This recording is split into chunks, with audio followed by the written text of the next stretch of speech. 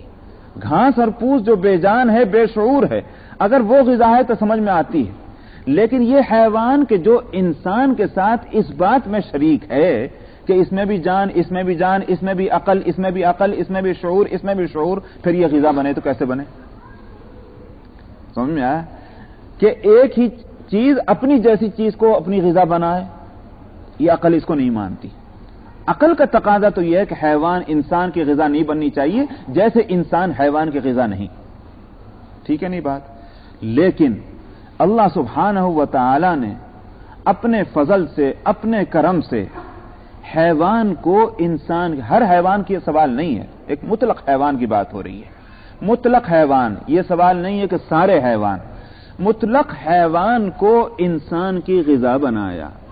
جیسے مطلق جمادات انسان کی غذا نہیں، مطلق نباتات انسان، ہر جماد انسان کی غذا نہیں، ہر نبات انسان کی غذا نہیں ہے۔ بہت سی چیزیں ہیں نا جو نقصان دہ جو نہیں کھاتے آپ، ایسے ہی ہر حیوان بھی تو انسان کی غذا ہونا ضروری نہیں، مطلق کی بات ہو رہی ہے۔ ٹھیک ہے، اللہ نے اپنے فضل سے یہ اجازت دی کہ تم حیوانات کو اپنی غذا بنا سکتے ہو۔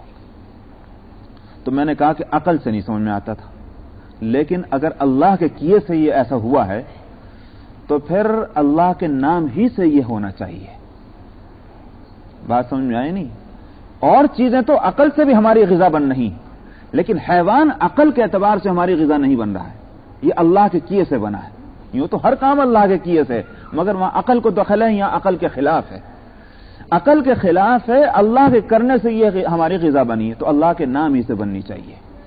یہ ہے، اس نقطے کو میں بیان کرنا اس لیے چاہتا ہوں کہ گھاس اور پھوس اور نباتات اور جمادات کو بھی بے شک اللہ کے نام سے کھانا چاہیے، مگر وہاں اللہ کا نام لینا وہ اہمیت نہیں رکھتا جو یہاں اللہ کا نام لینا اہمیت رکھتا ہے۔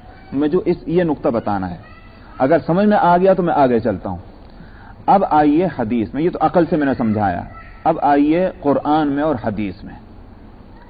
یوں تو قرآن میں کھانے کے آداب میں کہیں ادب نہیں بتلایا گیا کہ اللہ کا نام لے کر کھاؤ، اللہ کا نام لے کر پیو، اللہ کا نام لے کر کھاؤ، قرآن میں نہیں ملے گا یہ مسئلہ۔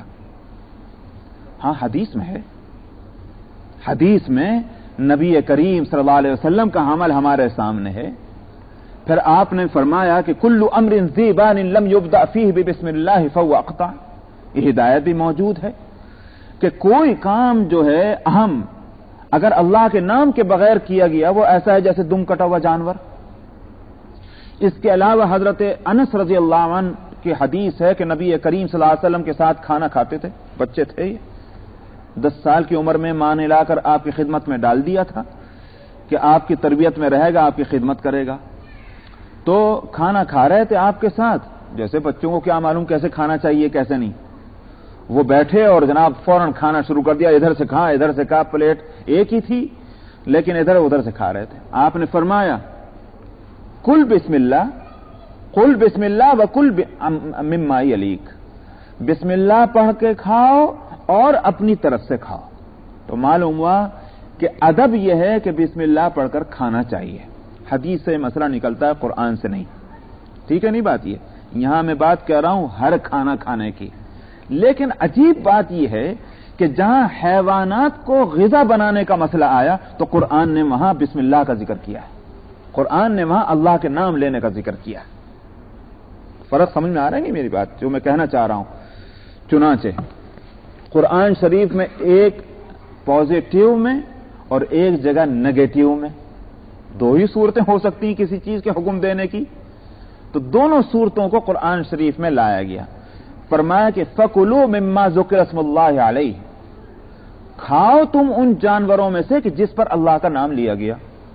یہ تو ہے پازیٹیو حکم. اور نگیٹیو حکم کیا ہے؟ وَلَا تَأْكُلُوا مِمَّا لَمْ يُذْكَرِ اسْمُ اللَّهِ عَلَيْهِ وَإِنَّهُ لَفِسْقٌ، مت کھاؤ تم ان جانوروں میں سے جس پر اللہ کا نام لے لیا گیا، اس لیے کہ یہ کھلی نافرمانی ہے. کیا نافرمانی ہے؟ کہ اللہ کا نام لیے بغیر اس کو کھانے کی غذا بنا لینا، کھانے کے قابل بنا لینا. تو نگیٹو اور پازیٹیو.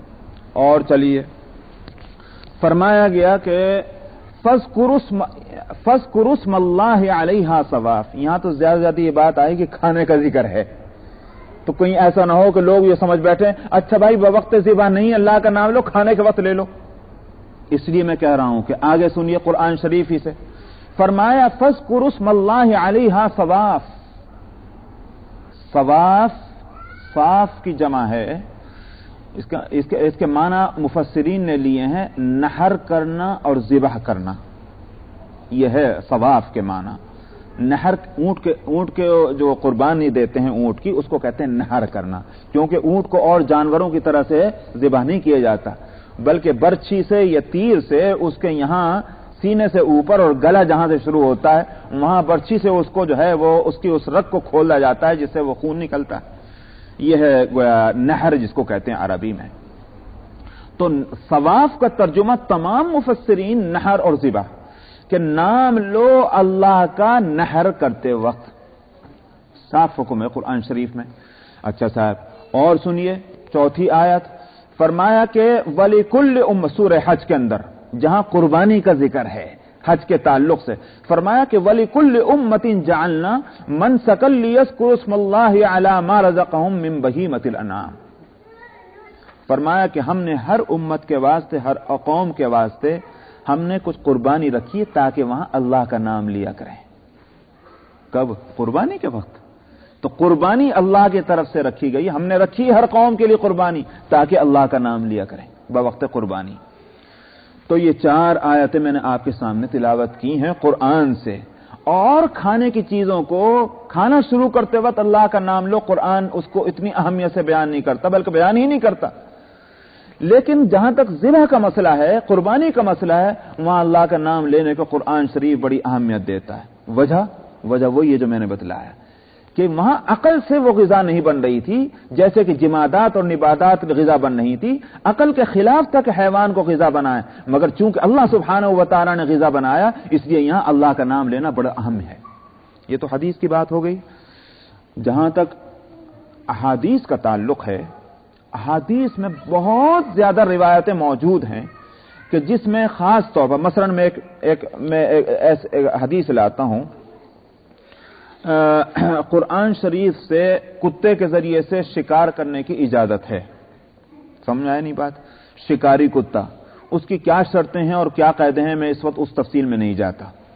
لیکن ان شرائط میں ایک شرط یہ ہے متعین طور پر کہ کتے کو جب شکار پر بھیجا جائے شکار کے پیچھے تو بسم اللہ پڑھو، یہ موجود ہے۔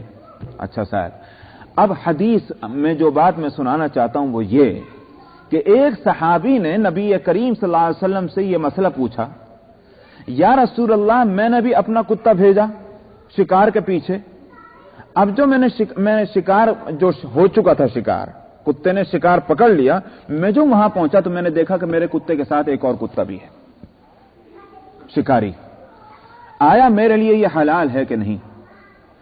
حدیث میں نبی کریم صلی اللہ علیہ وسلم کا فرمانا یہ ہے کہ نہیں معلوم کہ تمہارے کتے نے شکار کیا یا دوسرے نے کتے نے کیا، تمہارے لیے حلال نہیں۔ اگر بسم اللہ کا پڑھنا کتے کے بھیجنے کے وقت میں اہم نہ ہوتا تو کیا تھا؟ سمجھ میں آیا؟ چاہے دوسرے کا شکاری کتا ہو یا میرا شکاری کتا ہو، لیکن فرمایا کہ تو نے بسم اللہ پڑھ کر شکاری کتے کو بھیجا تھا، دوسرے کا کتا اس طرح آیا کہ نہیں آیا کچھ پتہ نہیں، مت کھاؤ۔ تو میں نے کہا کہ میں چونکہ اس مضمون کے لیے کوئی تیاری بہت کیا کسی بھی تیاری نہیں کر کے آیا، تو میں وہ ساری روایتیں جو ہیں اس تعلق سے میں سب کو جمع کروں، تو اگر کہیں مضمون لکھنے بیٹھوں یا اس کے لیے کوئی تقریر کروں تو وہ ساری روایتیں بھی جمع کی جا سکتی ہیں، عقل سے، قرآن پاک سے، احادیث سے۔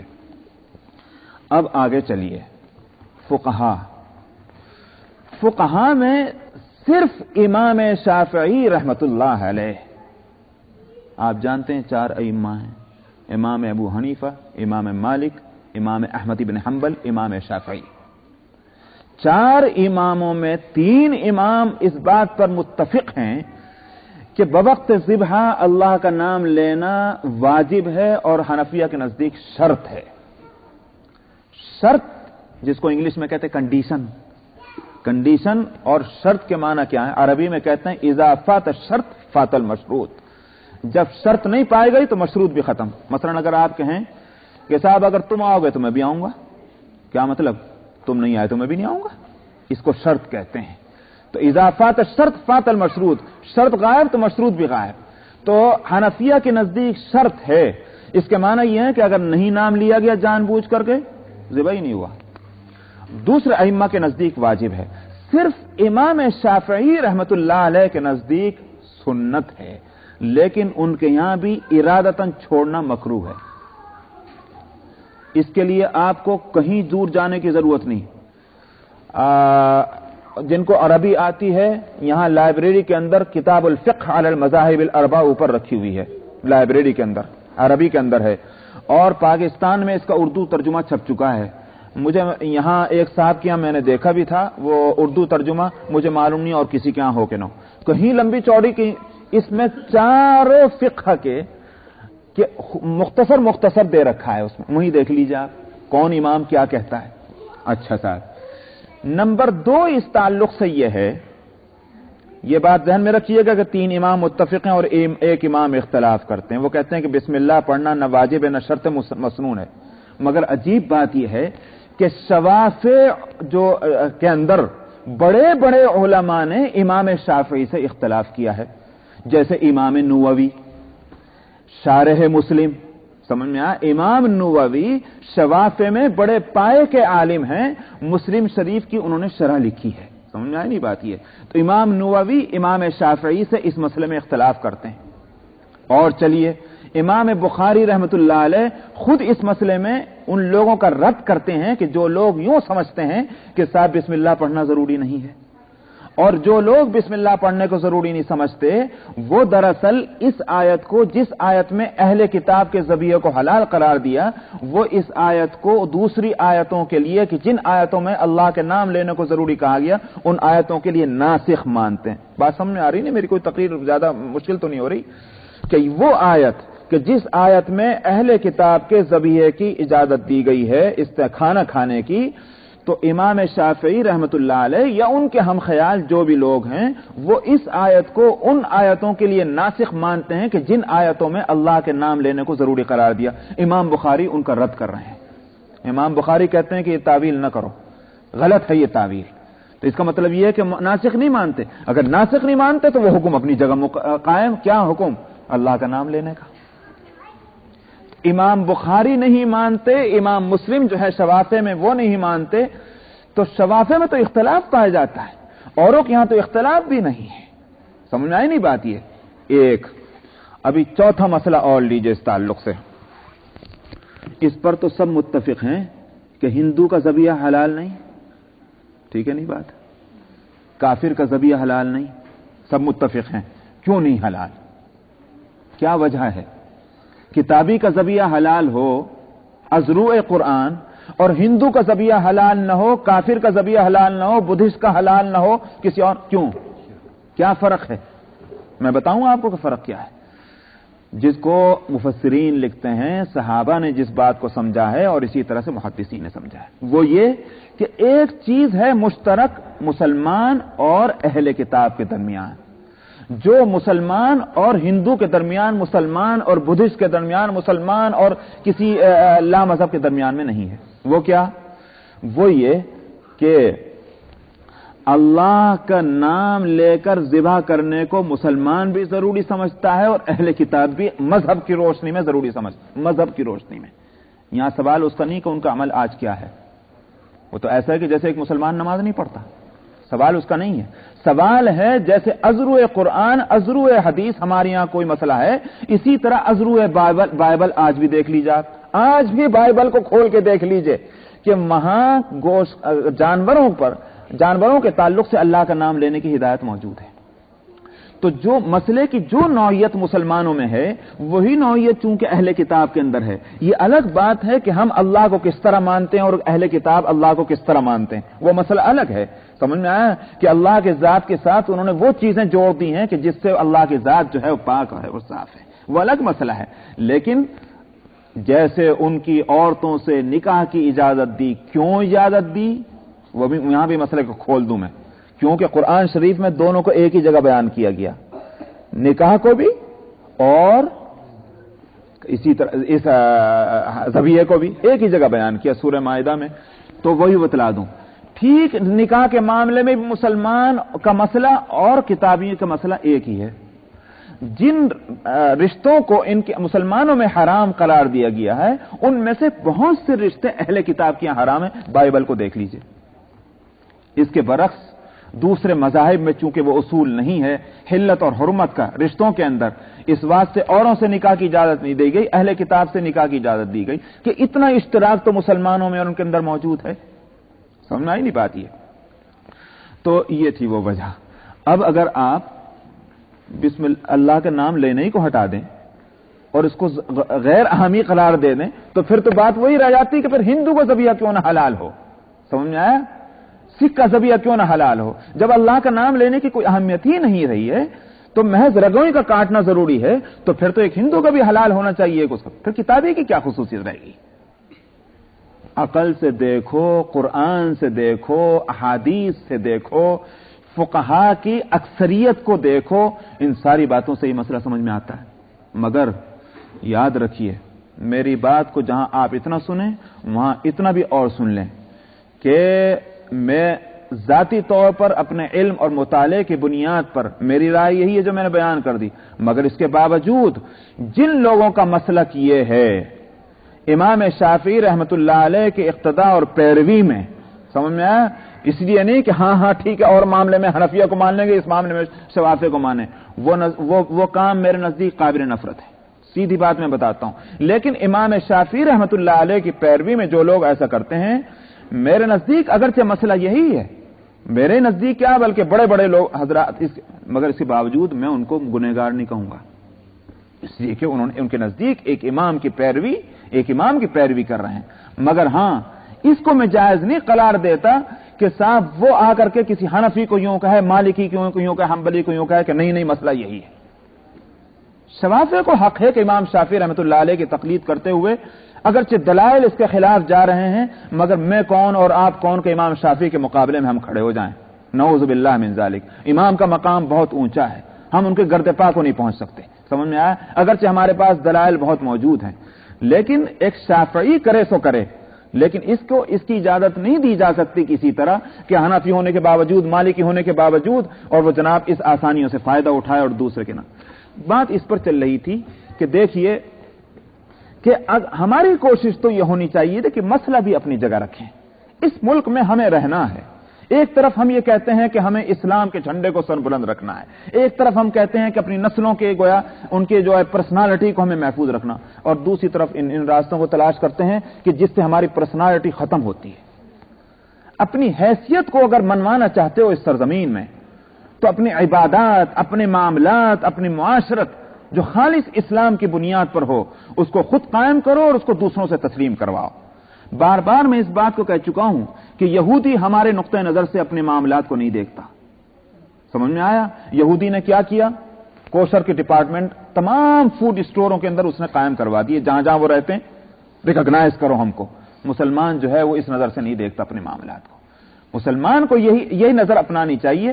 مت دیکھیں کہ آج ہم کتنے, اول تو آج بھی کوئی تھوڑے 8 ملین اس ملک میں ہیں. سمجھ میں آیا؟ اللہ کے فضل و کرم سے. اور یہ تعداد جس رفتار سے بڑھ رہی, اگر اسی رفتار سے بڑھتے رہی تو 5-6 سال میں 12-13 ملین ہو جائیں گے. تھوڑی ہوتی تعداد اتنی. آخر اگر ہم نے یہ داغ بیل ڈال دی اور ہم نے یہ راستے کھول دیے گنجائشوں کے, تو پھر وہ کب وہ وقت آئے گا کہ ہم اپنے لیے کوئی مارکیٹ بنائیں گے. سمجھ میں آیا؟ اس لیے میری گزارش یہ ہے کہ مسئلے کے اس شرعی نقطۂ نظر سے ہٹ کر بھی اگر دیکھا جائے تو قومی اعتبار سے ہمارے لیے نہایت درجے ضروری ہے کہ ہمیں اس پہ بہت سخت ہونا چاہیے. ایک بات. دوسری بات یہ ہے کہ دیکھیے, یہودی کو دیکھا کسی مسلمان کے گوشت کی دکان سے گوشت لیتے ہوئے؟ دیکھا کسی نے؟ کسی گورے امریکن کو دیکھا؟ نہیں, وہ تو نہیں آئیں گے. حالانکہ ان کے اعتبار سے یہ گوشت حرام نہیں ہے. سمجھا ہے؟ یہ گوشت حرام نہیں ہے, لیکن نہیں لیں گے. کیوں؟ مسئلہ قومی ہے. وہ تو نہ آئے ہماری دکانوں پر, اور ہم مسلمان ایسے فیصلے کرنے بیٹھ جائیں کہ جس میں مسلمانوں کی اللہ کے فضل سے جو 2-4 دکانیں کھل گئیں وہ بھی بند ہو جائیں. اس لیے میں کم سے کم ان باتوں میں میرا نقطہ نظر جو ہے وہ یہ ہے کہ اگر گنجائش بھی نکلتی ہو تو بھی مسلمانوں کے قومی مفاد میں یہ بات نہیں جاتی. تو بہرحال یہ کہ میں یہ عرض کر رہا تھا کہ مسلمان کا شیوا یہ ہونا چاہیے کہ حالات کو اپنے موافق بنائے, نہ یہ کہ اپنے کو حالات کے رخ پر ڈال دے. یہ مسلمان کا شیوا نہیں. اور جب یہ ہوگا, وہ جو اقبال نے ایک بڑی اچھی بات کہی, اقبال مرحوم نے کہا, حیات فرد ارتباط جان و تن. حیات فرد ارتباط جان و تن. ایک فرد کی زندگی کہاں میں ہے؟ بھائی بدن میں جان رہے, جب جان نکلے گی یہ انسان, یہ فرد نہیں. سمجھ میں آئی نہیں بات؟ حیات قوم حفظ ناموس کہن. قوم کی زندگی کیا ہے؟ قوم کی زندگی ہے جو اپنی گزشتہ روایات ہیں ان کی حفاظت. اپنی قومی روایات کو برقرار رکھیے تو بحیثیت قوم کے زندہ رہو گے. اور اپنی روایات سے اپنا رشتہ توڑ لیا, اپنے قومی روایات, اپنے قومی تشخص, اپنے قومی پرسنالٹی کو ختم کر دیا, تو پھر ہمارا جب قوم کا قومی وجود نہ رہا تو پھر ہماری ایک فرد کی حیثیت کیا رہے گی؟ سمجھ میں آیا نہیں ہے؟ دوسرے لوگ اپنے آپ کو قوم کے ساتھ وابستہ رکھ کے زندہ رکھنا چاہتے ہیں, اور ہم لوگ انڈیویجول. سمجھ میں آیا؟ میرا مسئلہ الگ, آپ کا مسئلہ الگ. سمجھ میں آیا؟ میں آپ کے ساتھ جڑ کر نہیں رہنا چاہتا, آپ میرے ساتھ نہیں. مسلمان جو قومیت کے بہت بڑا فلسفہ لے کر دنیا میں آیا تھا, عجیب بات یہ ہے کہ وہ قومی شعور سے بالکل محروم ہو چکا ہے. تو اللہ تعالی ہماری اصلاح فرمائے. وقت ہو گیا, افسوس کہ میں یہ آیتوں کی تفسیر نہ ہو سکی اور دوسرا مسئلہ چھڑ گیا, مگر خیر اللہ تعالی اس کو ہمارے لیے مفید بنائے. وآخر دعوانا 115 آیت نمبر 16 سورہ العنکبوت.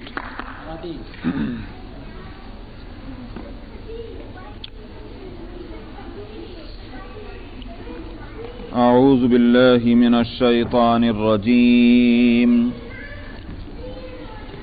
بسم اللہ الرحمن الرحیم. وإبراهيم إذ قال لقومه اعبدوا الله واتقوه ذلكم خير لكم إن كنتم تعلمون. إنما تعبدون من دون الله أوثانا وتخلقون إفكا إن الذين تعبدون من دون الله لا يملكون لكم رزقا فابتغوا عند الله الرزق واعبدوه واشكروا له إليه ترجعون وإن تكذبوا فقد كذب من قبلكم وما على الرسول إلا البلاغ المبين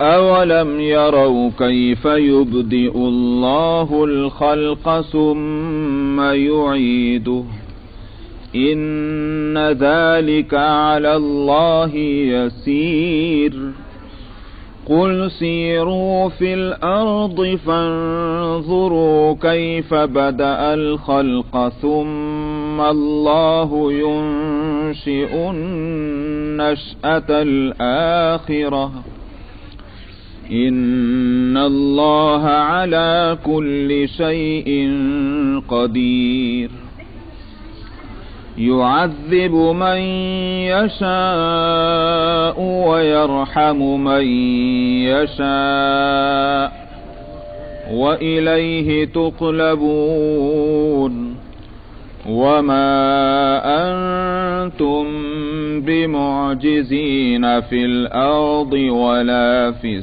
السماء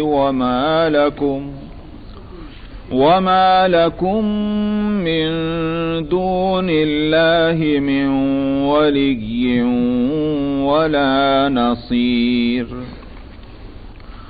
والذين كفروا بآيات الله ولقائه